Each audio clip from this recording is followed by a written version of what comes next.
THE এই ওয়ার্ডটির ইংলিশের একটা গুরুত্বপূর্ণ ওয়ার্ড, যার দুটো উচ্চারণ রয়েছে, একটা হচ্ছে দি আর একটা হচ্ছে দা। তো কোথায় দি হয় এবং কোথায় দা হয় সেটা আমরা সঠিকভাবে না জানার কারণে যখন আমরা কোনো ইংলিশের রিডিং পড়ি তো ইচ্ছা মতন দি বলি, ইচ্ছা মতন দা বলি। তো আজ আর তোমাদের ভুল হবে না, আজ থেকে তোমরা সঠিকভাবে উচ্চারণটাই করবে, সেটাই আজকে তোমাদের সাথে উপস্থাপন করব। তো যদি তোমরা আমার এই আইডিটাকে ফলো না দিয়ে থাকো অবশ্যই ফলো দিয়ে রাখবে এরকম নিত্য নৈমিত্তিক গুরুত্বপূর্ণ ইংলিশ এর ভিডিও পাওয়ার জন্য।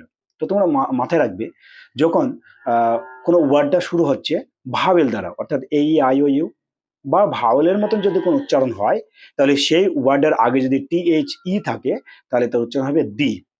যেমন the apple is green, the umbrella is nice, the elephant is big. এই যে এই আই ও ইউ দ্বারা শুরু হচ্ছে সেই ক্ষেত্রে দি হবে। অপরপক্ষে যদি কোনো কনসোনেন্ট দ্বারা কোনো ওয়ার্ড শুরু হয় বা কনসোনেন্টের মধ্যে যদি কোনো সাউন্ড থাকে তাহলে সেই ক্ষেত্রে তার উচ্চারণ হবে দা। যেমন the baby is crying, the girl is running, he liked the বুক।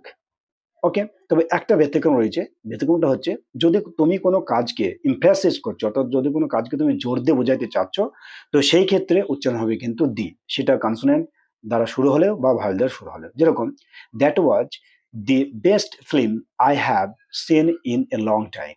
আশা রাখছি বুঝতে পেরেছো।